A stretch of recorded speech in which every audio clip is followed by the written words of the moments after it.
Hoje eu estou aqui com o Dr. Marlon Subtil, especialista em ortopedia, médico cirurgião de joelho e também especialista em medicina esportiva. Marlon, muito obrigado por ter aceitado o convite, por vir aqui compartilhar um pouquinho do seu conhecimento e ajudar as pessoas a entenderem um pouquinho sobre essa lesão que é bem complexa e que acomete muitas pessoas. Muito obrigado. Eu que agradeço, Márcio. Espero poder falar um pouquinho sobre essa lesão que é tão comum e poder ajudar as pessoas e o nosso trabalho em geral. Ah, não tenho dúvidas disso, Marlon. Hoje eu vou fazer o papel aqui de paciente, Marlon. Tenho aqui já 16 anos atendendo aqui pacientes com lesões do LCA, na parte de fisioterapia, e eu vou trazer o que os pacientes acabam perguntando, as maiores dúvidas, e vamos falar de uma forma aqui bem tranquila para que eles entendam e para que não fiquem com dúvidas. E para a gente começar, Marlon, primeira coisa, eles precisam entender o que é o LCA, o que é esse famoso ligamento que muitas pessoas acabam tendo essa lesão, qual que é a função dele, explica um pouquinho para que eles possam entender. Bem, primeiro, antes de falar do ligamento cruzado, a gente precisa entender o que é o ligamento e qual que é a função do ligamento na articulação. Toda articulação, o encontro de dois ossos, necessita de uma estabilidade. Nós temos 3 sistemas de estabilidade: ósseo, ligamentar e muscular. Cada articulação tem seu sistema. Existem articulações que têm um sistema ósseo mais elaborado, então com mais firmeza, né? E articulações com um menor poder de estabilidade óssea. O joelho é uma articulação de pouca estabilidade óssea. Nós temos uma superfície, um osso com superfície curva, que é o fêmur, numa superfície plana, que é a tíbia. Certo. Então, ele depende muito da estabilidade ligamentar. Pela complexidade dele, ele tem 4 ligamentos principais, que são os colaterais, medial e lateral, e os cruzados, anterior e posterior. Nossa, legal. Mostra aqui para as pessoas entenderem. Acho que nessa daqui vai ficar melhor aqui para as pessoas entenderem. Na parte medial, deixa eu pegar aqui, vamos lá. Opa, ótimo, tranquilo. Na parte medial, nós temos o colateral medial. Uhum. Na parte lateral, temos o colateral lateral. Na parte posterior, temos o cruzado posterior. E dentro, no meio do joelho, nós temos o ligamento cruzado anterior.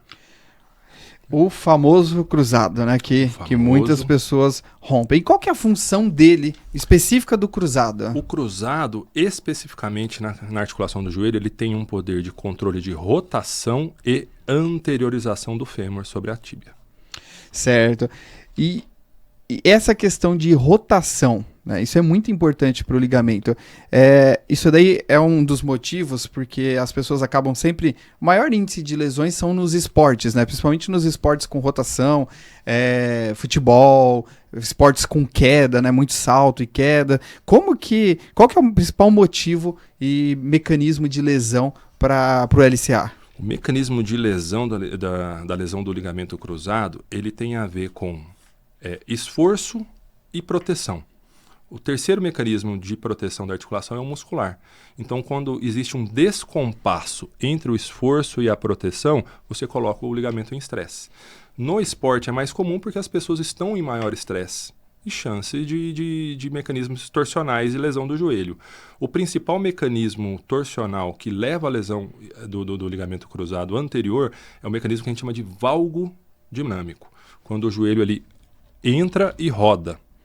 Esse mecanismo faz com que o próprio côndilo corte, o intercôndilo, na verdade, corte o ligamento cruzado.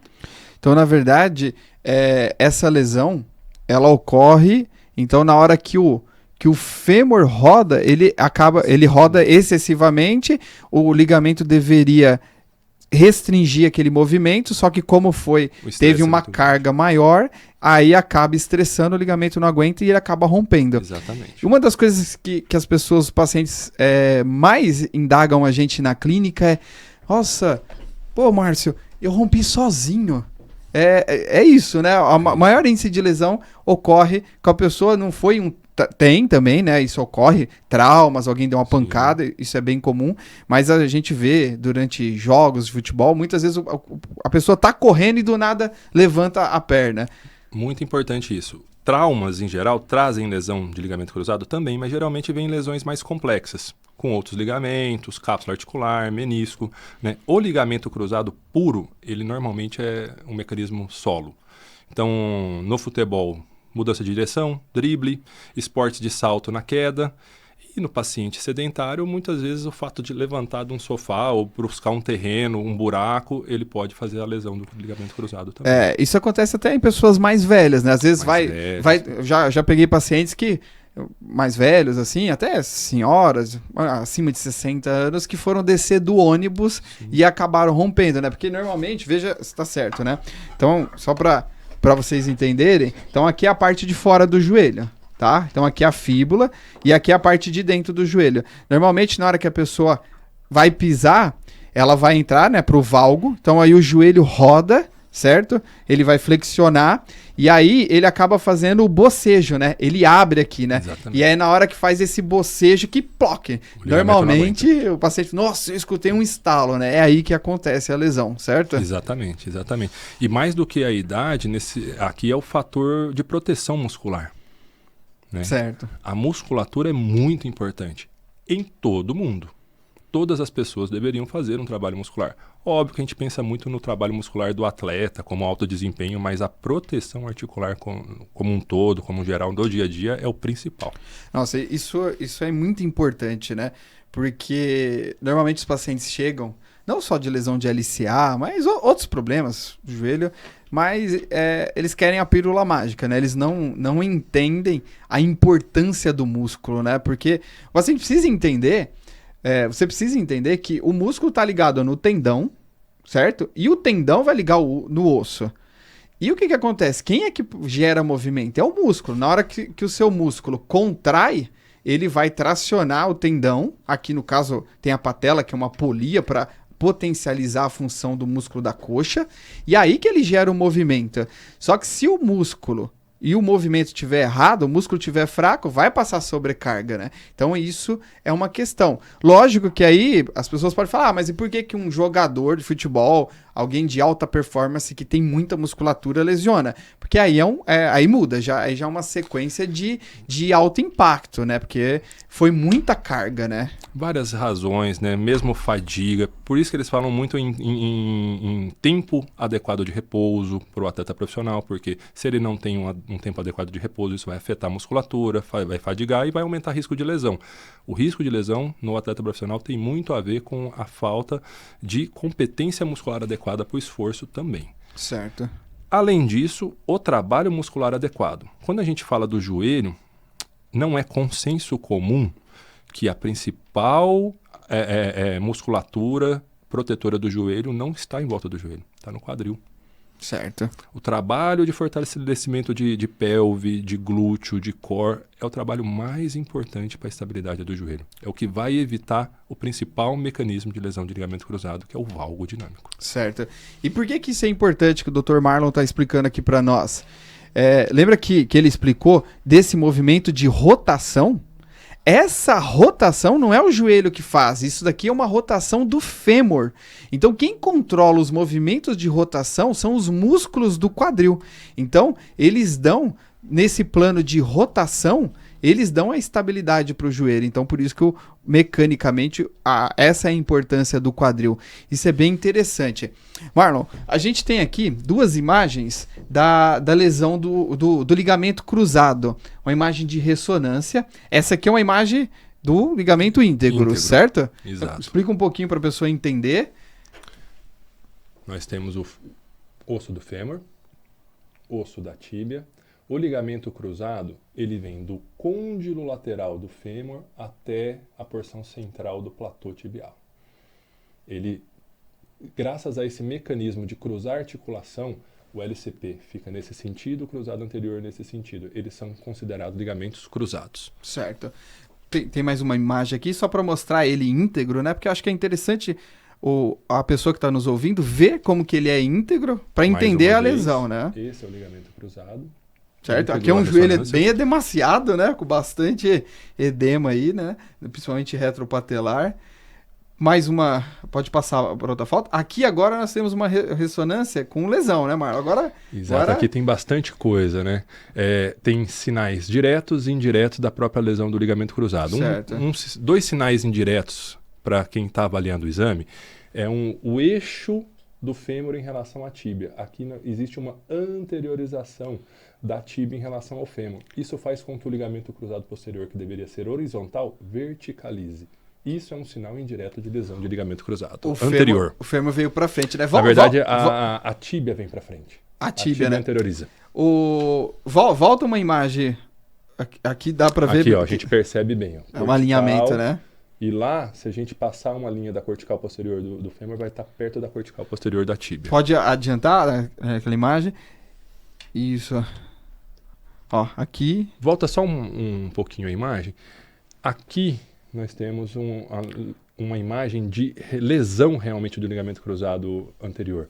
Eu vejo um coto proximal, eu vejo um coto distal dobrado. Certo. Anteriorizado. Ele rompeu no terço central, anteriorizou ao intercôndilo. Rompeu e aí meio que ele enrolou, certo?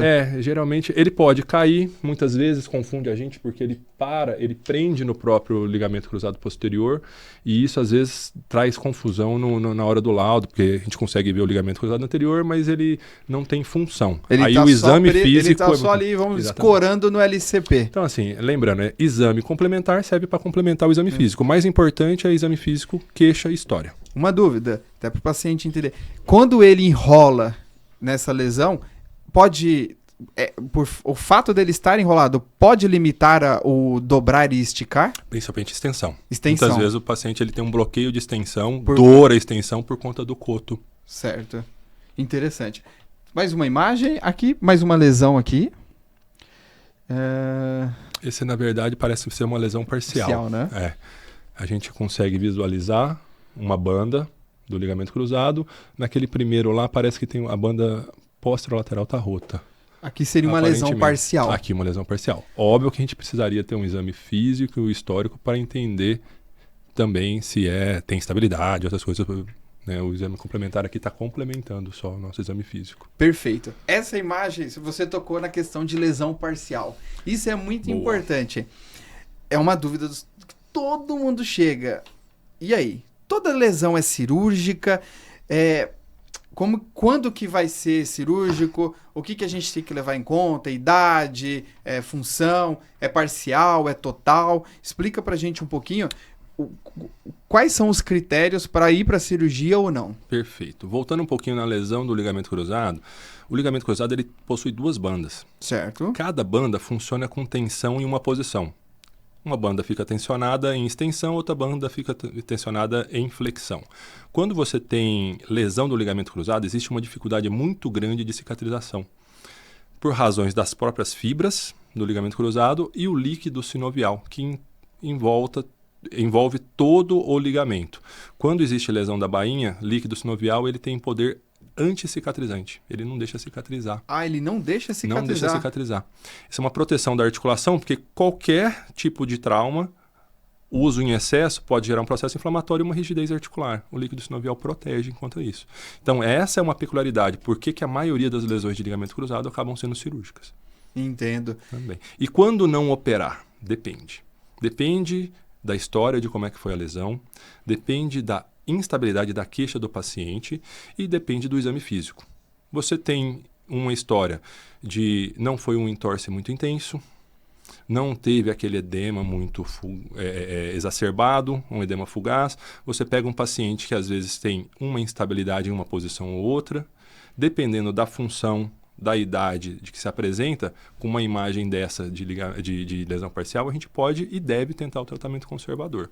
Certo. Né? Como tem pegadinhas, muitas vezes a gente vê uma imagem dessa, examina o paciente tem estabilidade total. Quer dizer, o ligamento cruzado rompeu, aparece na ressonância porque ele prendeu ao ligamento cruzado posterior. Aí ele não tem função. Entendi. Ele está na ressonância, mas ali na hora de testar, né? Exato. Por isso que o mais importante para a gente é o exame físico. Sim. História e exame físico. Essa questão do exame físico, a gente já volta aqui nessa questão da cirurgia ou não. Isso é importante, né? Que os pacientes não entendem, né? Por que a gente fica puxando ali o ligamento, né? o que é feito? É o famoso teste de gaveta, né? Nós temos dois testes principais para o ligamento cruzado. Como eu disse, uma banda fica tensa em extensão, uma banda fica tensa em flexão. Então, em extensão, nós temos o teste do Lachman, onde eu forço o ligamento, anteriorização do ligamento, né, em extensão, e em flexão, nós temos a gaveta anterior. Aí eu tenho uma noção se as duas bandas estão rotas ou íntegras, ou uma rota e a outra íntegra. Existem outros testes complementares, mas esses são os dois principais. Então, agora você já sabe, na hora que o médico tá ali puxando o seu joelho, a gente vai testar, é para saber, ter uma ideia, né? Para ter uma ideia clínica do que está acontecendo, né? Raciocínio clínico, né? Legal. E Marlon, mas e aí? Vamos lá, vou te dar aqui 2 casos.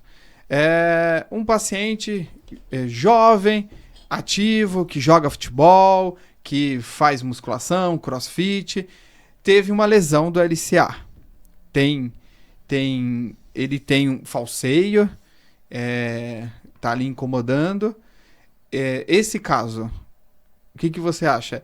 Vamos supor que a gente fazendo um tratamento, se ele tem a lesão do LCA, mas com o tratamento, com a ativação muscular, com o fortalecimento, com a físio, depois um fortalecimento, ele parar de ter falseio, mesmo com a lesão total. E aí? Tem que ir para uma cirurgia? O que analisa? Uma pessoa jovem. Excelente pergunta, Márcio. E complexa ao mesmo tempo de se responder. Existe na literatura um trabalho que mostra que até 20% das lesões de ligamento cruzado anterior não trazem instabilidade. São pacientes que não dependem, teoricamente não dependeriam do ligamento cruzado anterior. É como se fosse um CIS, um órgão resquicial. Certo. O problema é que 20% é uma quantidade muito alta. Você pegar um paciente jovem, reabilitá-lo e devolver a um esporte de alta demanda para correr o risco de novo entorse é quase uma loucura. Porque ele pode machucar outras coisas mais importantes dentro da articulação. Pode ter outras lesões, como lesão meniscal. Exatamente. Então, hoje em dia, tende-se ainda a indicar a cirurgia do ligamento cruzado em atleta jovem por conta disso. Óbvio, a cirurgia, a reconstrução do ligamento cruzado anterior, ela não é uma urgência médica. Não existe necessidade de correção aguda. Né? O que eu quero dizer? O paciente ele não vai se beneficiar em curto prazo de uma reconstrução mais rápida. Ele pode até ter mais dificuldade no pós-operatório. Então, o que a gente utiliza de consenso hoje? Uma boa reabilitação. E quando a gente fala reabilitação, é ganhar arco de movimento de novo, extensão, desinflamar, esfriar o processo inflamatório da articulação e recuperação muscular, que é a terceira linha de estabilização da articulação. Para a rotina normal, para dia a dia, totalmente viável do paciente. Então aquela história, machuquei, tenho que operar rápido para diminuir riscos, complicações, isso daí... Depende. Atleta. Nós temos atletas profissionais, de altíssimo rendimento, com altos salários. Sim. Aqui envolve outras coisas. Sim. Dinheiro, custo, tempo contrato. Parado. Então, nesses atletas, a gente tende a indicar com um pouquinho mais de rapidez, a depender muito de como que está a programação do próprio clube. Quando a gente pode esperar um pouquinho mais, é possível. Quando não pode, a gente consegue estabilizar o processo. No atleta amador ou paciente não atleta, o ideal, reabilita, esfria o processo inflamatório e ganha musculatura. Vai ter um pós-operatório muito melhor.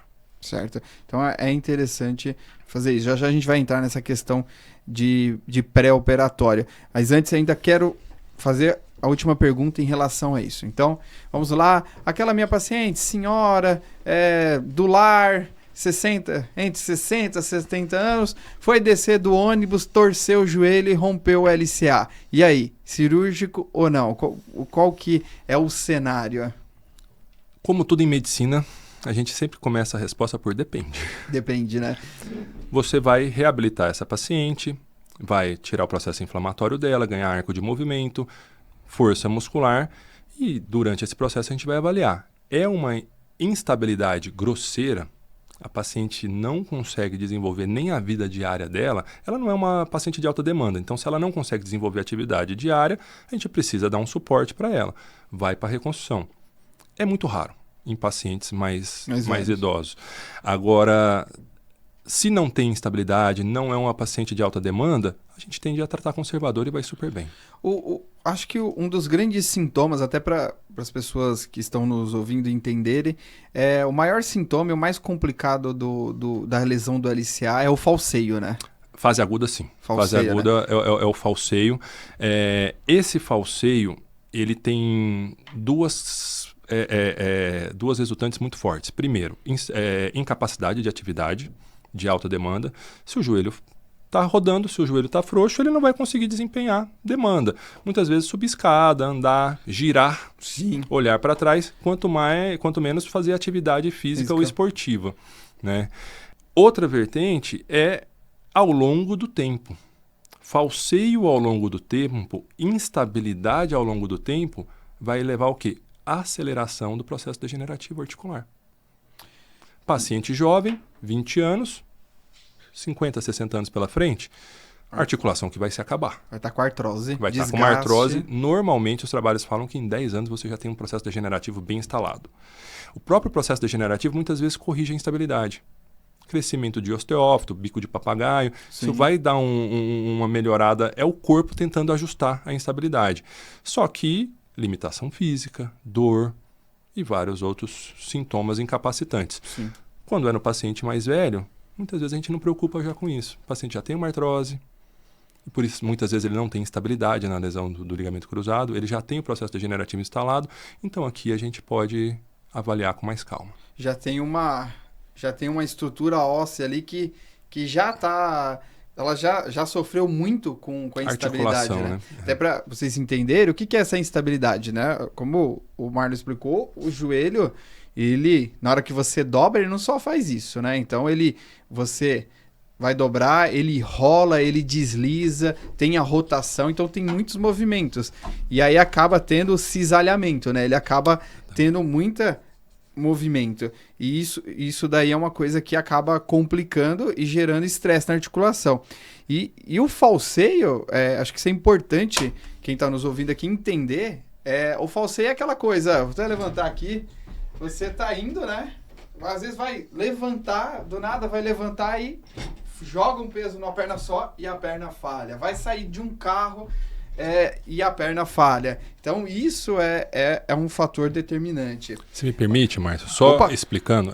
O assunto hoje é ligamento cruzado, mas assim, o falseio é importante porque existem outras estruturas dentro da articulação tão nobres quanto ou até mais do que o ligamento cruzado. A primeira estrutura que a gente fala é a cartilagem. A cartilagem é um tecido que ele visa ser um teflon para a articulação. Ele vai proteger a superfície óssea do contato de um osso com o outro. Esse falseio acaba desgastando com mais rapidez essa cartilagem, o que é um problema bem grave, e isso vai levar à artrose. E temos também os meniscos. Os meniscos são duas estruturas fibroelásticas, borrachinhas, que visam o quê? Amortecer o impacto e proteger a articulação. Se o joelho dobra ou instabiliza com mais facilidade, esses meniscos acabam se desgastando também, rompendo, machucando e deteriorando a articulação com o tempo. É aquilo, né, Marlon? Hoje a gente preza muito isso, né, no nosso tratamento e vocês também, né? A gente tem uma linha de trabalho parecida que é personalizar, né? Não Exato. tem. Cada caso é um caso, então qualquer tratamento que você for, tanto da parte médica e de físio, que é linha de produção, que nem olhou nem botou a mão em você,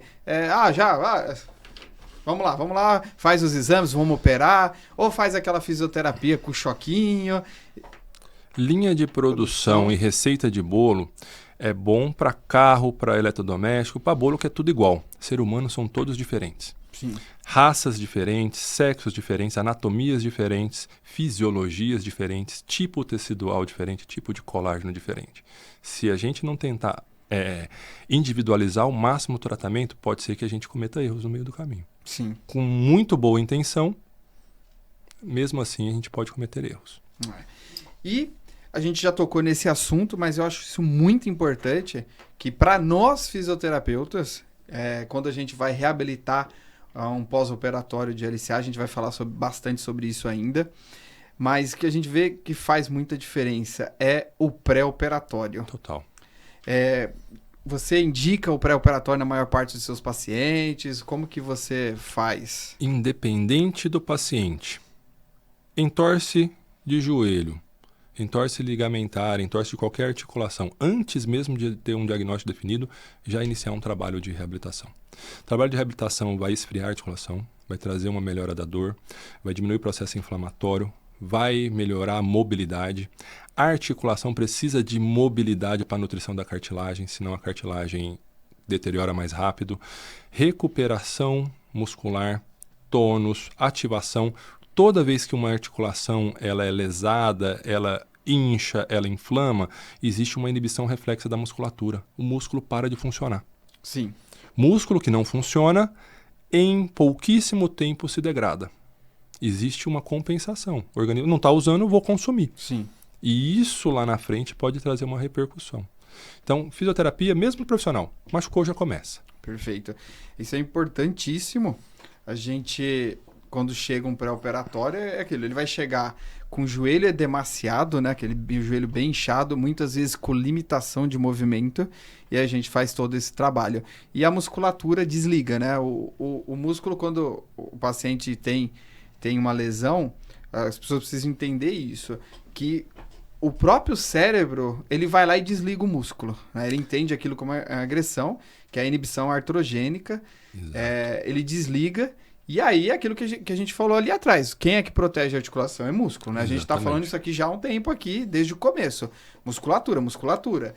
Aí o próprio corpo entendeu que teve uma agressão, desligou o músculo, e aí aquilo, quando você vai para a cirurgia, o cérebro não sabe que aquilo é uma cirurgia. Exatamente. É mais uma agressão. Aí se a pessoa tá com déficit de movimento, tá com déficit de ativação muscular, né? A inibição artrogênica, o pós-operatório dela vai ser sofrido. Então, acho que isso é importante para você que lesionou o ligamento cruzado, porque às vezes a pessoa fica, não, eu vou fazer fisioterapia depois, eu vou ter que fazer mesmo. Não.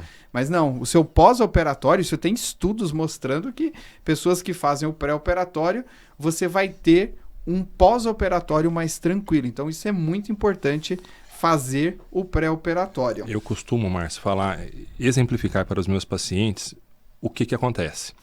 É uma das reações mais, reflexos mais primitivos que nós temos. Toda vez que uma articulação é lesada, ali dentro vai ter uma reação inflamatória, vai ter sangue, vai ter uma irritação. O animalzinho lá na floresta, na savana, ele não consegue entender se ele machucou ou o que está acontecendo. Então existe uma inibição, uma leitura do cérebro e uma inibição muscular para fazer com que esse animalzinho fique em repouso, paradinho, até aquilo ali se recuperar minimamente para ele voltar a movimentar. No nosso caso, isso acontece também. Querendo ou não querendo, a gente precisa combater isso logo de imediato. E a físio é tão importante no começo por conta disso. Legal. Então vamos lá, vamos dar andamento aqui. Tá bem legal o papo, acho que já muitas dúvidas aqui já foram tiradas, mas ainda é um tema muito complexo. A gente poderia ficar falando aqui dias aqui sobre a LCA. Semanas. Mas vamos lá, então... Falamos do que é o ligamento, quando operar, fisioterapia para fazer a cirurgia. Então, fez um bom tratamento de fisioterapia personalizada, focada ali. E aí, chegou a hora da cirurgia. Como que funciona a cirurgia? Então, explica pra gente qual que é esse processo, como que é feito. Fala pra gente um pouquinho do parafuso, das técnicas, enxertos. Pode falar pra gente, você trouxe aqui algumas imagens aqui para elucidar. Temos sim. Acho que a gente pode até voltar um pouquinho na questão ainda do processo de reabilitação. Muitas vezes, hoje, com convênio, com demora de liberação, às vezes o paciente está trabalhando, está em emprego novo, a gente orienta não só a físio, mas também depois um trabalho de fortalecimento em academia. Isso é uma dúvida, é pertinente, porque tem muito paciente que ele tem medo de ir para academia, Sim. com medo de se machucar. A gente fala tanto não fazer atividade, né? A atividade de fortalecimento muscular, principalmente específica, é muito importante. Né? Mas vamos lá. O paciente tem a lesão, Chegamos ao consenso que é cirúrgico. Certo. Precisa operar. Como nós vamos fazer isso? Mais uma vez, nós vamos sentar com o paciente e vamos analisar caso a caso. O paciente é atleta?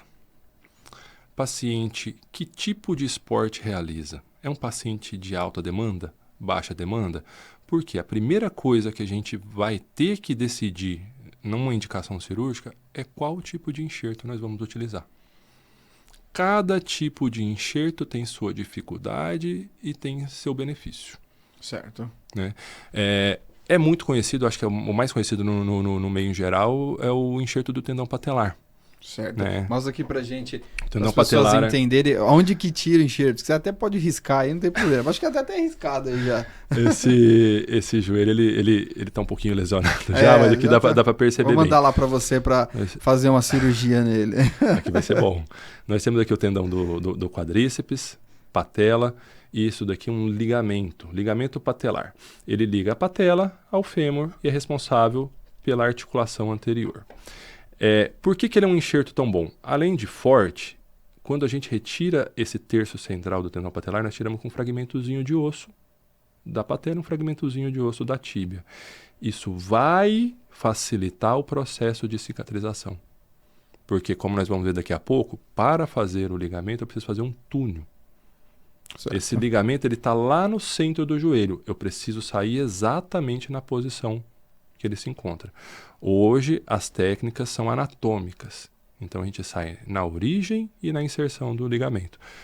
Túnel, passa por dentro o enxerto. Se o enxerto tem fragmento ósseo, facilita a cicatrização. Mas ele vai trazer algumas complicações. Região anterior, sensibilidade. Certo. Dificuldade de apoio do joelho, perda de sensibilidade, risco de fratura óssea e diminuição de força do tendão patelar. Hoje, a gente basicamente oferece esse tipo de enxerto para atleta de alto rendimento em futebol, vôlei, basquete, esportes de alta demanda que não vão ter tanto impacto na região anterior. Certo. Né? Eu consigo reabilitar mais rápido esse paciente, devolver força mais rápido para ele e vou influenciar muito pouco na mecânica do membro. Certo. Atletas de luta, por exemplo, a gente contraindica porque precisa apoiar o joelho no chão. Aqui no desenho a gente tem isso bem claro na primeira figura. Aqui tem o tendão patelar, a patela e a tíbia, um fragmentinho, e lá do lado, fragmentinho ósseo, enxerto, tendãozinho do patelar, terço central, ósseo, certo. Mais um fragmento ósseo. Tem um outro enxerto que a gente utiliza muito também, que são a musculatura isquiotibiais, os tendõezinhos dos isquiotibiais, o semitendino e o grácil. São dois músculos que ficam na parte posterior da coxa e se inserem na região anterior da tíbia. Então, o acesso é fácil. Para retirar, baixa morbidade, não é uma região que machuca muito. Pós-operatório também não é uma cirurgia que traz muita complicação. Então, em relação à dor, perda de sensibilidade, inflamação local e outros problemas. Tem umas vantagens, como a gente acaba fazendo a dobra dele em dois tendões, fica um enxerto quádruplo, um enxerto robusto e forte. Ele é até mais forte do que um ligamento cruzado normal. Consegue dobrar ele mais vezes. A gente consegue dobrar. Hoje tem várias técnicas, eu uso até trançado, porque dá mais resistência. Dá mais resistência, então é um enxerto muito forte. Por outro lado, em alguns tipos de esportes que exigem principalmente muita explosão, pode afetar um pouquinho em perda de velocidade e flexão do joelho. Certo. Isso é importante, Marlon. Muitos pacientes perguntam, a maior parte, peraí, ele tirou o tendão de 2 músculos meu. E o que acontece com esse meu músculo? Essa é a pergunta. Esse músculo, ele para de funcionar. Ele literalmente vai fazer uma degeneração gordurosa, vai virar gordura. Certo. Pode fazer uma fibrose, alguma coisa ali, mas ele não é mais funcional. Certo. Posterior, nós temos 4 músculos muito fortes que fazem a musculatura, a flexão do joelho. Então você ainda tem o semimembranoso e o bíceps, você vai ter uma função normal. Altíssima demanda, um corredor de 100 metros, vai afetar. Então a gente não vai fazer flexor. O jogador de futebol, de explosão, um atleta de ataque, um atleta de chute muito potente, talvez a gente também não opte. E aí, cada caso precisa ser analisado. Hoje em dia, de uma forma geral, é o enxerto mais utilizado, porque ele é mais fácil de fazer. E numa eventual reruptura, nós ainda temos o benefício do tendão patelar para fazer uma revisão. Certo. Não são os únicos enxertos. Voltando lá ao aparelho extensor, eu posso utilizar terço central de tendão quadríceps, um fragmento ósseo do outro lado não é osso, mas ele vai muito bem, e enxertos de cadáver. Certo. Né? Agora estão usando também o enxerto dos fibulares também, né? Tá começando alguns testes com isso, né? Alguns testes, sim. Você vai gerar outros distúrbios, eu acho que assim, biomecanicamente você tem que avaliar o caso. Normalmente, são pacientes de múltiplas lesões, ou que já lesionaram mais de uma vez o mesmo ligamento e que, por um motivo ou outro, não tiveram acesso ao banco de tecido, que é o enxerto de cadáver. Que no nosso meio ainda é um pouquinho complicado. Você precisa ter registro, o hospital e o próprio banco não é tão desenvolvido. Fora daqui, principalmente no mercado americano, nos Estados Unidos, eles usam já com mais frequência. Certo. Então, achei bem interessante, porque você falou...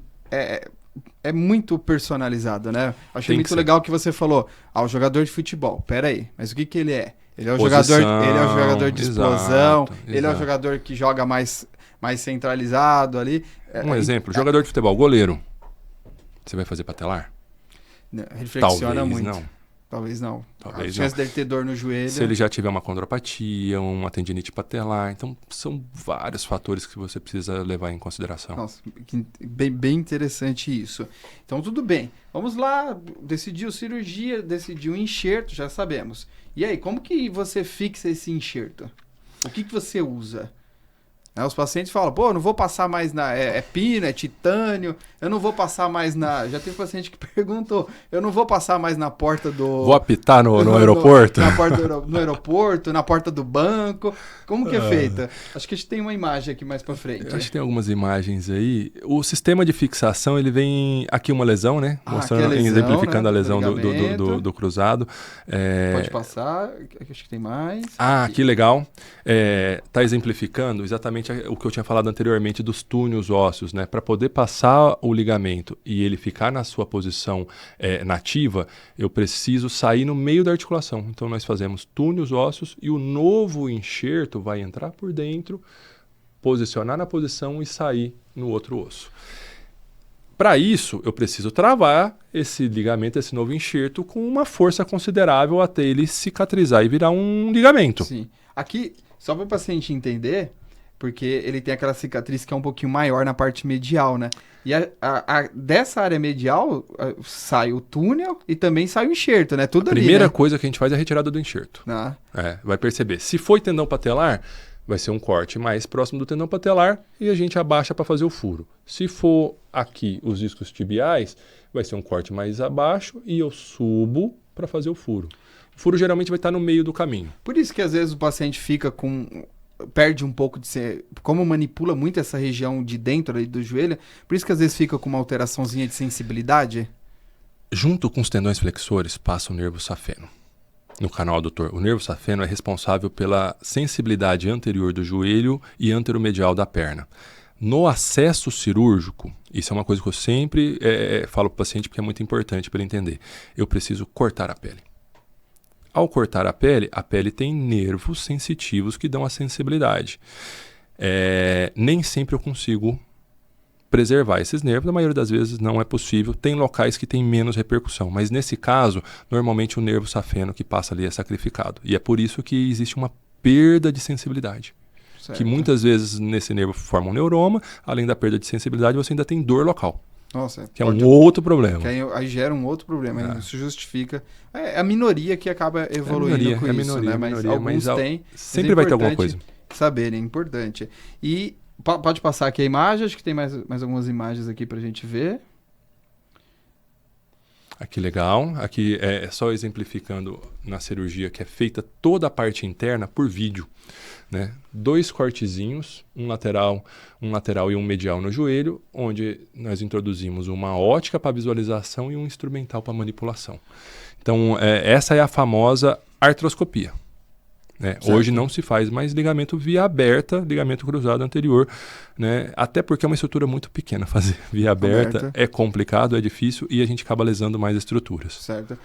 E acho que, como antigamente era feito via aberta, né? Não Começou usava... com via aberta, queira ou não, muitas pessoas às vezes têm medo da lesão da LCA porque tem ainda aquela mística, porque sofre muito, mas era porque antes a cirurgia era feita de uma outra forma, né? Agora, com a tecnologia, né? As primeiras cirurgias eram extraarticulares.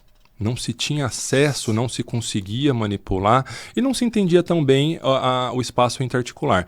Então existiam grandes cirurgias com grandes vias onde se tensionava músculo, ligamento, cápsula, jogava tendão para um lado para o outro.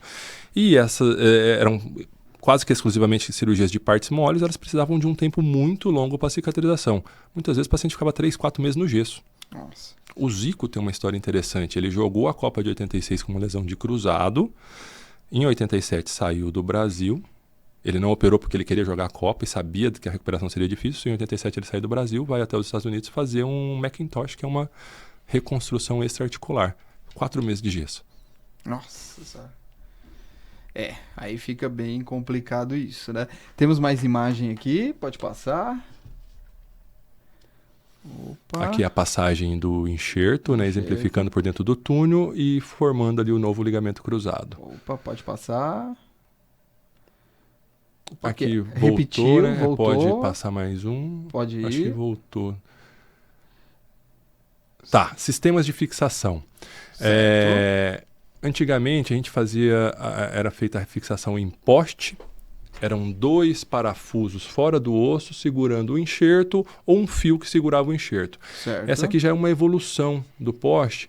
É um pino transverso no fêmur, um parafuso de interferência na tíbia. Aqui existia uma dificuldade de colocar o enxerto na posição anatômica. Antigamente se fazia isométrico. Colocava o enxerto não na posição anatômica porque era muito complicado tecnicamente, colocava numa posição ok para dar um pouco de estabilidade. Isso daí foi evoluindo, pode passar. Esse é um sistema por suspensão. Aqui, pode passar mais um, por favor? Isso. Outro sistema por suspensão que já melhorou muito o posicionamento, que é o chamado endobottom. O enxerto ele entra pelo fêmur, o botãozinho fica preso na cortical lateral do fêmur, a gente sai com ele pela tíbia e prende aqui com um parafuso de interferência também. Também um sistema que veio melhorar o posicionamento, mas ainda dificultava um pouco na realização do túnel anatômico. Hoje em dia nós estamos com um sistema um pouquinho... um sistema que facilita posicionar o ligamento com mais acurácia na posição anatômica dele. Pode passar. É o sistema, esses daqui são os parafusos, os parafusos de interferência, né? Então esse aqui é um parafuso metálico, normalmente se usa o titânio ou um aço cirúrgico, né? Certo. Não é um rotineiro mais hoje em dia, embora alguns convênios ainda obriguem a gente a utilizar SUS por conta de ser mais barato. Só que um eventual acompanhamento desse paciente vai ter interferência na ressonância, né? Então a gente vai ter muita dificuldade. Por causa do titânio, né? Vai refletir, metal aí não consegue ver a estrutura. Exatamente, vai dificultar. E aí pode passar. Aqui a exemplificação, né? Então está travando com parafuso. A gente chama de interferência porque o túnel ósseo está preenchido pelo enxerto, eu vou entrar com um parafuso que vai servir quase como uma bucha para travar. E vai travar o enxerto no lugar, tanto na tíbia quanto no fêmur. E é importante as pessoas entenderem que quanto melhor, né, a técnica e vem se aprimorando, tudo isso vai influenciar, né? Como que o enxerto vai ficar, se ele vai ficar frouxo ou não. A técnica também... Exatamente. Tipo de fixação, posicionamento, se vai ter instabilidade residual, se não vai ter instabilidade residual. Né? São tantas variáveis que a gente tenta diminuir o máximo possível para deixar o paciente voltar no nível anterior. Que, aliás, é até um outro assunto. Para depois, eu acho que depois a gente pode abordar nisso daí. Passa só mais um, que eu acho que vai exemplificar os parafusos não metálicos. Né? Aqui praticamente é um plástico. Né? São os bioabsorvíveis, né? Fala-se bioabsorvível, esse daqui nem tanto, esse daqui se eu não me engano, é um polimetil metacrilato, ele vai servir mais como um parafuso resistente que não aparece, não atrapalha na ressonância. Certo. O próximo, ele já tem uma estrutura que ajuda a absorver o parafuso e também tem a função de não atrapalhar numa ressonância futura. Certo. Né? Tem mais imagem aqui ainda? Deixa eu ver. Opa. Tá. Então, já falamos de muitas coisas. E aí você foi lá, fez a cirurgia e aí você vai mandar esse cara pro pós-operatório, né? E aí, quando que você... Algumas coisas que a gente tem que conversar aqui agora. Quando que você libera esse paciente para físio? Vamos lá. Quando você libera para físio, esse paciente vai usar muleta, esse paciente vai usar brace. Fala um pouquinho de como que você vai liberar esse paciente para casa. Vamos lá, Márcio. Nós temos várias escolas na medicina, né? Vários serviços e cada um tem sua rotina. De uma forma geral, eu vou te falar o que eu costumo fazer na minha rotina, no meu dia a dia. O paciente operou. Controle álgico. Tá? Eu gosto muito de uma imobilização, um brace e um par de muletas, não porque o paciente não tem competência para pisar, é proteção. Pelo enxerto ele poderia já pisar. Pode pisar. Hoje tem quem não coloca imobilizador, não coloca muleta. Né? Os sistemas de fixação são muito fortes, mas o paciente ele pode escorregar. Tem a cirurgia é uma segunda agressão, então vai existir processo inflamatório, inibição muscular de novo. Se esse paciente sofre um acidente, ele não tem força suficiente para... Nossa, o paciente pode cair então. Pode cair no banho, pode cair no banheiro, pode cair andando em casa, na rua. Não é fácil porque ele está saindo de um procedimento sem apoio e muitas vezes não sabe nem usar a muleta direito. Então, assim, eu uso mais como uma prevenção. Certo. Né? Aí você deixa o quê? Uma semana, 10 dias? Depende. Normalmente 10, 12 dias, estourando 2 semanas, dependendo da capacidade do paciente. Né? Às vezes o paciente é um pouquinho mais debilitado, um pouquinho não tem tanta musculatura, mas paciente jovem, muitas vezes a gente tira rápido. Certo. Tira bem rápido. E muletas? Praticamente junto com o imobilizador. Óbvio que a hora que eu tiro o imobilizador ali 10, 12 dias, eu começo o desmame da muleta. Certo. Também, um paciente alguns pacientes desmamam fácil, outros têm um pouquinho mais de dificuldade. Início da fisioterapia. Eu gosto de segurar o período de epitalização da ferida. Até para não sangrar durante a fisioterapia. Então, de 3 a 5 dias existe uma boa epitalização. Não faço curativo nesse período, deixa epitalizar bem a ferida. O que é epitalizar? Ali tem um corte. Vai existir ali uma formação de uma cicatriz mínima, uma casca, que vai evitar o sangramento. Após esse período, 4 ou 5 dias já começa a físio. Tá. Isso é importante. Principalmente até o paciente chegar para nós. O que ele não pode fazer? Operou, foi para casa. O que ele não pode fazer? Boa. Eu peço para não trocar o curativo nesse período e não molhar. Não trocar o curativo e não molhar. Não molhar. Evitar longos períodos com o membro para baixo. Tá. Vocês visualizaram ali, né? Nós fizemos túnel no osso. Sim. Osso é quem produz sangue. Existe um belo de um sangramento para dentro da articulação. Por pressão, quanto mais para baixo o membro ficar, mais vai trazer derrame articular. A gente escuta falar muito em edema, mas o edema não é um grande problema. O maior problema é o derrame. Quanto maior o derrame, mais desconforto, mais dor, mais inibição muscular, maior a perda muscular. Então, isso vai limitar. Então, no começo, repouso, membro elevado, uma bolsinha de gelo para tirar o processo inflamatório, medicação. Dentro das medicações, analgésico, anti-inflamatório, analgésico potente, anticoagulante. Anticoagulante, né? Anticoagulante é importante para evitar trombose, principalmente em mulher. Né? Então, a gente toma bastante cuidado com isso. E o anticoagulante acaba atrapalhando nessa questão do derrame. Né? Isso é uma coisa importante também, até para as pessoas entenderem, Marlon. Explica para eles quais sintomas que se eles sentirem, que indicam trombose, que tem que correr para o PS. Dor importante e endurecimento, enrijecimento da panturrilha. Processo inflamatório vem depois, mas panturrilha doeu, está com muita dor e está dura, isso é sinal de processo de formação de tromboembolismo ali, né, venoso.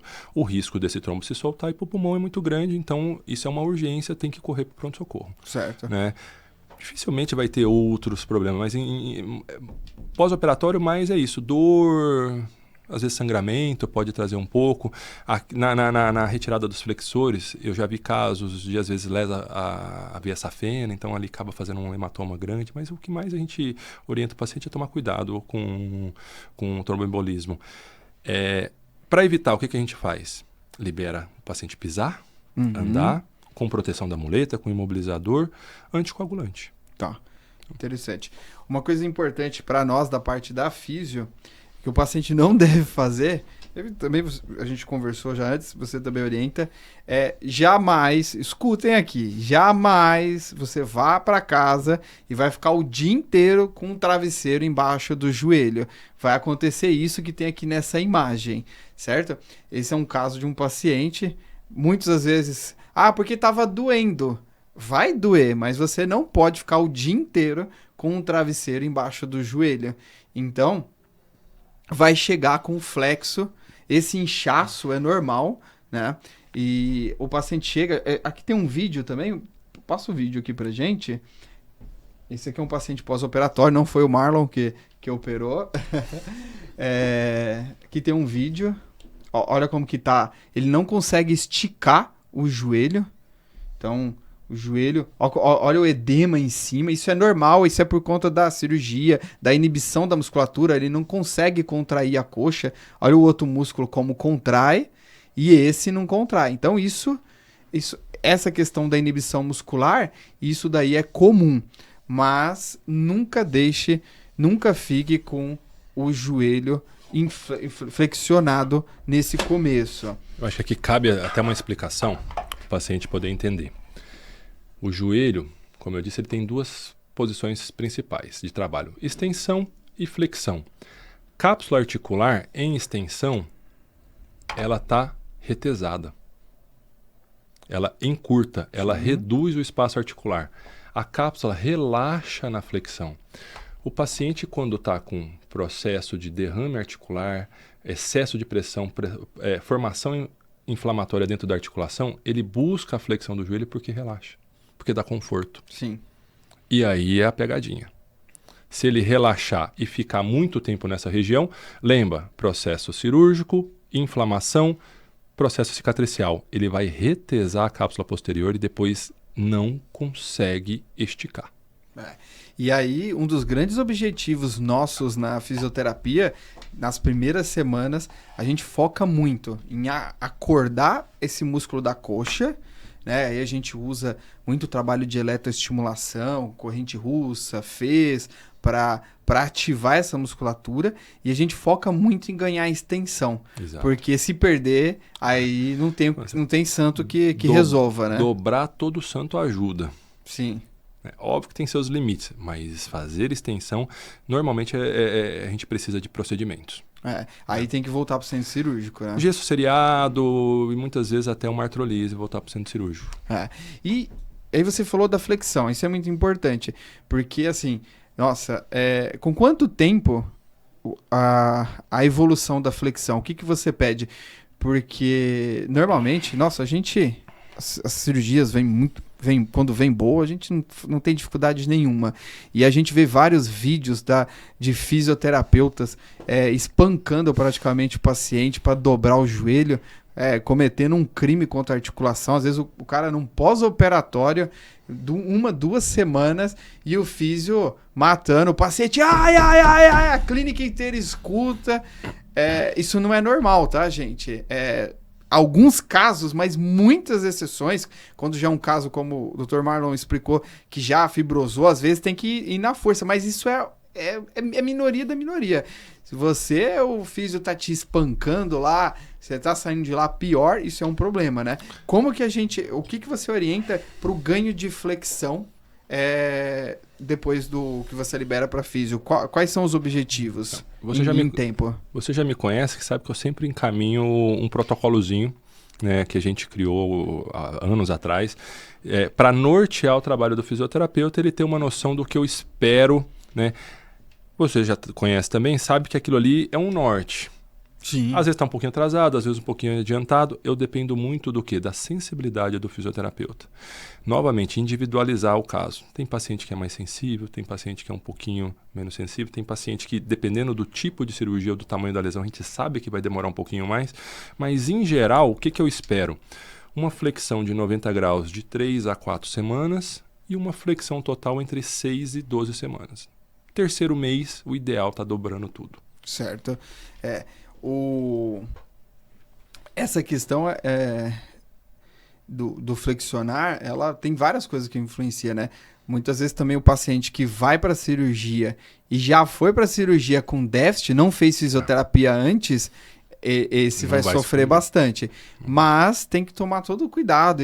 Nós temos várias técnicas para ganhar o movimento, para ir devagar. E é o que você falou, tem que ter essa sensibilidade. O duro é que na hora que cai nessa fisioterapia, linha de produção, de convênio, fisioterapia, até muitas clínicas particulares, sim, que eu falo que é físio de Instagram. O cara tá lá pagando particular, mas o mesmo físio cuida de vários, troca o físio, cada vez que você vai com o físio. Tem que tomar muito cuidado, porque eu já escutei de muitos amigos médicos também, você também, falando... A fisioterapia é praticamente metade da cirurgia, né? A fisioterapia pode potencializar ou pode acabar com a cirurgia, certo? Eu vou além, Márcio. Fisioterapia é o mais importante da cirurgia. O ligamento cruzado, tecnicamente, não é difícil. No Brasil, é realizado de maneira artroscópica, acho que desde 88, 89. Até hoje... Nós temos várias técnicas. Os cirurgiões mais antigos utilizam uma técnica. De uma forma geral, tudo fica bom. Você vai gerar uma estabilidade. Certo. Umas técnicas mais, outras técnicas menos, mas você consegue dar um conforto, uma estabilidade para aquele paciente. O segredo de uma boa recuperação, retorno ou não ao esporte, função, não é a reconstrução do ligamento, é a reabilitação. Escutaram o que o Dr. Marlon acabou de falar? Não adianta você fazer a cirurgia, ir lá, escolher o melhor hospital ou fazer a cirurgia com o melhor médico, se você, na hora que vai fazer a reabilitação, está fazendo linha de produção. O fisioterapeuta não está atualizado com os protocolos. Existem estudos, eles pesquisam qual exercício... Em qual fase que você vai colocar o exercício? Você pode pular com 2 pernas com um determinado tempo, você pode pular com uma perna em determinado tempo, você pode correr com determinado tempo, tal movimento vai ser dependendo da semana. Então, se você fizer um exercício errado, você está colocando a sua cirurgia em risco. Então, avalie muito bem o profissional médico que vai te tratar e também a fisioterapia. Não adianta, a fisioterapia é tudo igual. Não é. Eu entendo que muitas pessoas acabam tendo uma visão por conta de profissionais que acabam denegrindo o nome da fisioterapia, fazendo um tratamento errado, mas existe o tratamento certo, respaldado cientificamente, com muitos estudos mostrando tudo que a gente faz para colocar um exercício em determinado momento. Tem estudos que analisaram, que viram se dava problema ou não.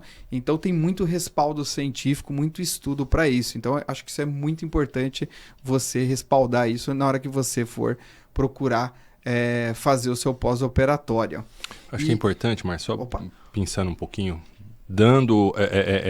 corroborando com a tua ideia aí do trabalho na fisioterapia, tem um porquê a gente sistematizar e ter os tempos de recuperação. Não pode ser aquela fisioterapia sempre igual, né? Do mesmo jeito que a gente faz a fisioterapia lá antes da cirurgia, para chegar na cirurgia com uma boa flexão do joelho, sem processo inflamatório, com uma boa competência muscular para você ganhar no teu pós-operatório, no pós-operatório eu tenho também que sistematizar e garantir uma boa evolução. Por quê? Vamos voltar lá no exemplo do enxerto. O enxerto é um tecido morto. Sim. Não só porque ele pode vir de cadáver, mas quando eu tiro do próprio paciente, eu estou matando esse tecido, esse tendão. Ele está vindo na minha mão sem vascularização, sem nada. Todo o processo degenerativo, que todo o material, todo o corpo, tecido vivo, ele vai passar pós perda da irrigação, né, de necrose, de perda de consistência, esse enxerto vai passar também. A diferença é que, tanto dentro do corpo, o organismo ele vai fazer um processo de regeneração, revascularização e transformar aquilo ali num neoligamento. Esse processo demora um tempo. Sim. Normalmente, de 1 a 3 meses, mais ou menos, 1 mês e meio ali, esse enxerto ele perdeu muito da competência dele. Então, nesse período, eu tenho que ter muito cuidado no processo de reabilitação. Eu não posso exagerar, não posso ser muito brusco. O paciente tem que se cuidar, porque esse enxerto ele pode alongar. Ele pode lacear, né? Pode Ficar lacear. frouxo. Não adianta nada você ter um ligamento novo, frouxo. Não vai funcionar. Isso é importante para você que acha que tá super bem, porque fez uma ótima cirurgia, tá fazendo uma reabilitação boa e tem muita gente que vai jogar aqui. Ah, mas eu só dei uma batidinha na bola só. E aí vai lá e Eu tenho cada história. Não é? A gente pega aqui e fala, meu, o que você foi fazer? Você vai ficar bem fazendo a cirurgia boa, fazendo bom tratamento, você vai ficar muito bem. Só que não pode abusar, né? Tem tempo. E aí, entrando já a pergunta. Aí eu vou fazer uma série de perguntas que eles querem saber. Primeira coisa, vamos lá. Quando que pode voltar a dirigir? Depende. Como Certo. tudo na medicina. Lado, se você é lado esquerdo, você tem um carro automático, Tranquilo. tranquilo, provavelmente você não vai ter problema. Tá. Lado esquerdo, um carro mecânico, você vai precisar ter um controle muscular, uma flexão boa do joelho. Certo. Senão você vai ter dificuldade e pode gerar acidente. Né? A mesma coisa lado direito. Né? Certo. Acelerador e freio, você precisa de uma boa competência muscular. Normalmente, de 10 a 30 dias, o paciente já conseguiu essa boa competência e está dirigindo de novo. Certo. E a dúvida deles, né? Porque eles querem voltar pro esporte, querem saber. Então, quanto tempo de reabilitação? Tá, boa. Normalmente, a gente divide assim, em torno de 3 meses de fisioterapia, bem realizada. Tá? Essa fisio, normalmente a gente divide 6 semanas, um trabalho mais intensivo, de ganho de flexão, ganho de ADM, trabalho de ativação muscular. Após a 6ª semana já começa um trabalho de fortalecimento, uma ativação mais gradual, né, mais intensa. 3º mês, normalmente a gente já passa para academia. Sim.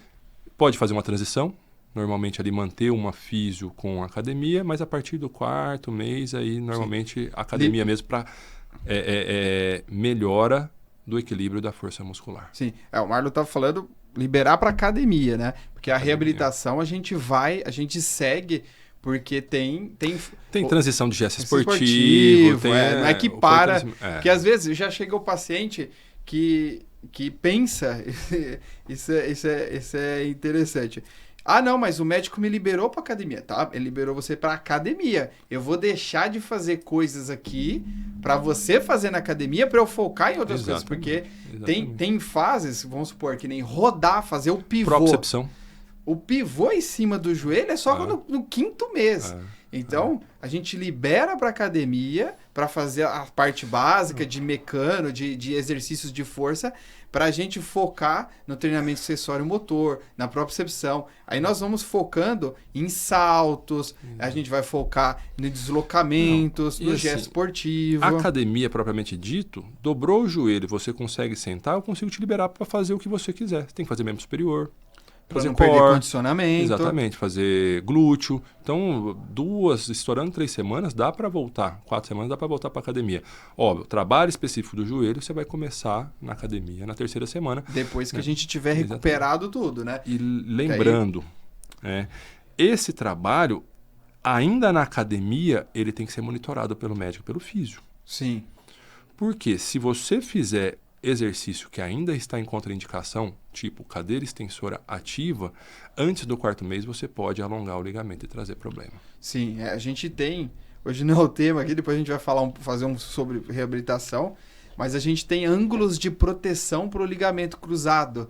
Então, quando a gente fala em cadeia aberta, cadeia extensora, né, aquele que você chuta, nós temos ângulos que a gente vai liberando conforme as semanas de pós-operatório, conforme a cicatrização do enxerto, para você não gerar tensão no seu enxerto.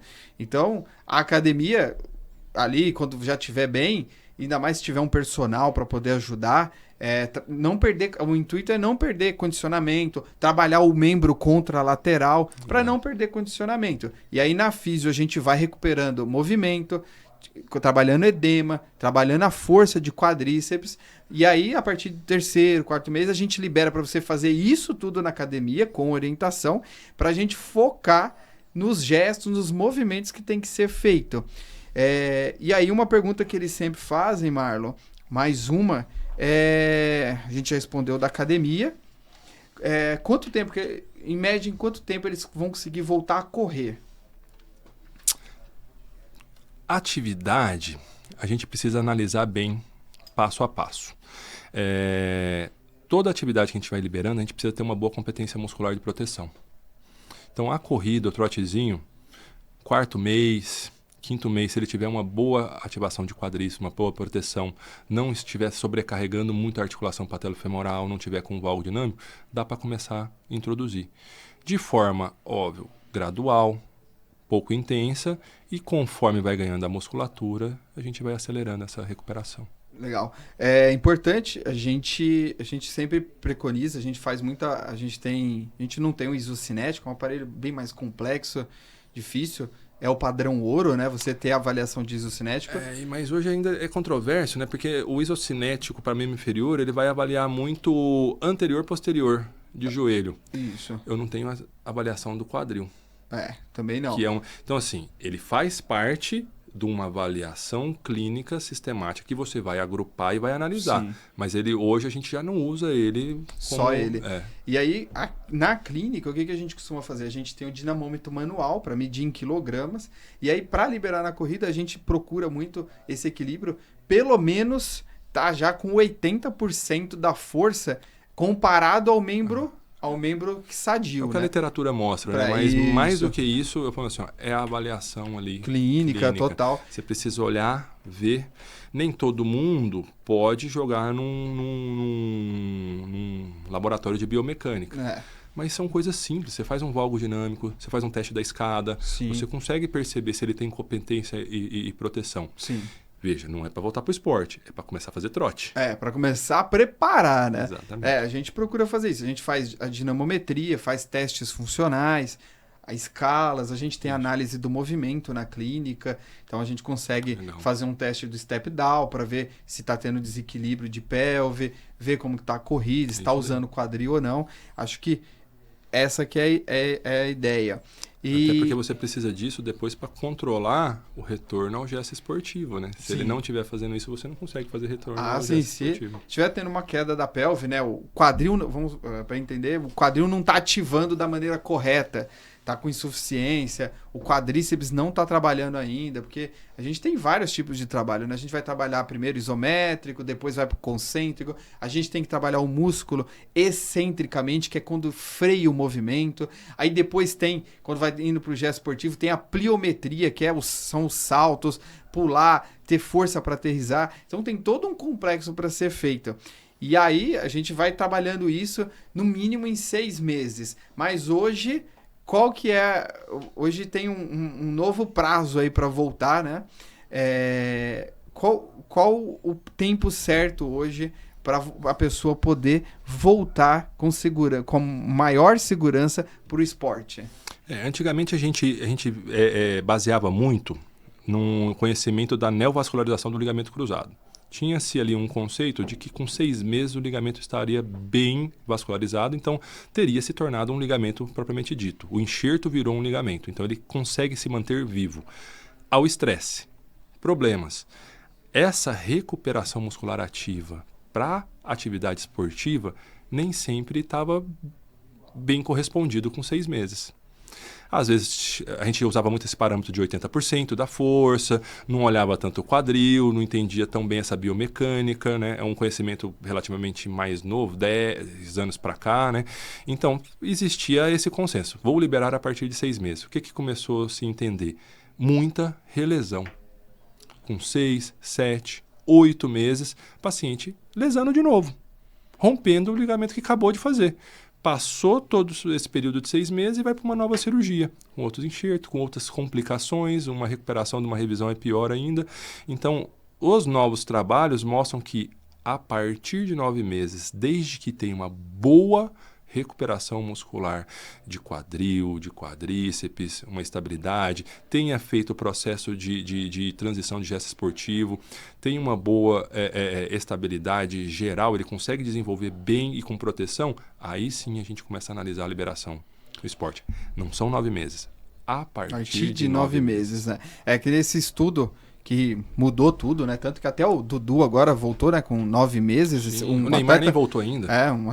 Até os atletas profissionais Exato. que custam muito para os clubes, eles estão aguardando, né? O estudo mostrou que se você volta a partir de 9 meses, você diminui em 84% a chance de ter uma nova ruptura. É muita coisa, né? Muita coisa. E falando em atleta profissional, tem alguns detalhezinhos também em relação a retorno, né? A gente olha muito para o prazo.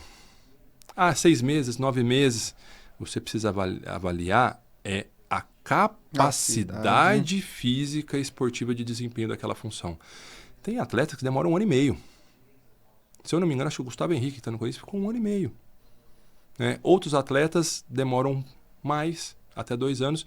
E tem atleta que nunca mais vai desempenhar a mesma função. Existe essa porcentagem, porque o ligamento cruzado ele não tem só função de estabilização. Ele tem uma função estabilizadora muito importante, mas ele tem uma função muito mais importante para a prática esportiva, que é a propriocepção. Propriocepção é a capacidade do cérebro entender a posição do membro. Né? Sem ficar olhando em microsegundos, menos do que isso, para poder posicionar bem o corpo. É uma batida, o atleta ele tem que responder em altíssimo, um prazo muito rápido de tempo. Então isso daí influencia muito. Muitos atletas perdem um pouco dessa competência. Por mais que treine propriocepção, tenha ativação muscular, ativação de tendões, outras estruturas absorvam essa função, isso ainda pode gerar uma dificuldade. E é essa, entre outras explicações, porque alguns atletas não desempenham a mesma função na mesma qualidade que antes. N atletas. Você vai contar nos dedos quantos voltaram com o mesmo rendimento. Sim. Aí entra a questão física, a questão psicológica também influencia, tem vários fatores, né? Hoje na clínica, a gente está liberando, o paciente fica com a gente até 9 meses, a gente faz um trabalho com ele para ele ficar no mínimo até 9 meses, e aí, para dar alta, a gente tem escalas, né? Escalas funcionais que mostram ali o desempenho com perguntas para ver. A gente aplica toda a série de rope tests. Rope test, o que é? O paciente, a gente coloca o paciente para fazer saltos, pulando para frente, compara com outro membro para ver se tem diferença. Então aí tem vários tipos, tem pulando numa escada, tem pulando para frente, tem pulando nas laterais. Então a gente tenta ver um pouco de função ali para ver se tem esse déficit. A gente analisa a questão de força, a gente preconiza, mesmo se for o membro dominante, a gente não libera no mínimo estando mais forte do que o membro sadio. Então a gente procura restaurar essa força, e aí vem todo um trabalho em conjunto com personal, educador físico, ali na hora que a gente já libera para academia. Isso é importantíssimo a pessoa investir nisso. Aí tem que fazer a transição também, não é só sair, beleza, eu tô com força, eu tô com os testes todos normais, mas é o que você falou, é a percepção, a propriocepção, a parte sensório-motora dele tem que estar alinhada, porque se ele já sai jogando, no campo é outra coisa, a gente simula ali dentro da clínica, a gente leva para uma quadra, leva para uma areia, mas na hora do campo, são movimentos que são bem complexos. Então, não dá para sair jogando. E tem que saber que primeiro vai começar a treinar, vai ser liberado ali para fazer o recreativo, o funcional, depois vai liberar, depois vai jogar 10 minutos. Tem um processo para chegar nisso. Márcio, função motora é repetição. Certo. Se você ficar muito tempo sem escrever, quando você volta a escrever, você não está escrevendo como antes. Você demora um tempo para... Por quê? É uma função motora. Então você precisa ativar a placa, ativar circuitos do sistema nervoso, de ativação, de propriocepção, de proteção, de agilidade, de pensamento. Isso leva tempo. E aí vem não só a questão física, como também muitas vezes de confiança. O atleta, muitas vezes ele fica mancando. Ele não tem confiança porque ele não consegue chutar uma bola direito, porque ele não consegue dominar, porque ele não consegue se movimentar, porque ele não consegue girar em torno do membro. Então, todo esse processo na fisioterapia, depois com transição, depois com departamento de preparação física e começo em campo. Ou em quadra, onde for o esporte que for, ele precisa ser bem orientado. Senão a gente vai acabar ou perdendo o atleta ou perdendo a cirurgia. Sim, é uma união, né? A gente precisa, tá todo mundo alinhado, né? Equipe médica, equipe de físio, de reabilitação, equipe de condicionamento físico, a parte técnica, né? Dos times, se for, ou até técnico de futebol, ou até treinador de algum esporte. E o paciente, né? O paciente tem que estar junto. Tem a parte mental também, que a gente sabe que hoje influencia demais. A parte psicológica tem se mostrado a questão mental no controle das emoções. Aí é muito importante. Então é um complexo que tem que ser alinhado, né? Uma coisa é o esporte profissional, que isso já existe uma estrutura, você está ali em cima, né? Eu que vi do esporte profissional, trabalhei bastante tempo no futebol, eu tentei trazer isso para a minha realidade. Então, a gente já tem essa relação, já tem algum tempo, você sabe a minha maneira de trabalhar. Então, estou sempre com físio de confiança, educadores físicos. Todo o processo que a gente vive no mundo profissional, de alguma forma a gente tenta adaptar para a nossa rotina de dia a dia, para o paciente que não é atleta, que é atleta amador, que é só desportista, que quer só manter a sua saúde. De uma forma geral, a gente está falando de um corpo, de uma estrutura fisiológica. A única coisa que vai mudar é dinheiro, é salário, é business. Com certeza.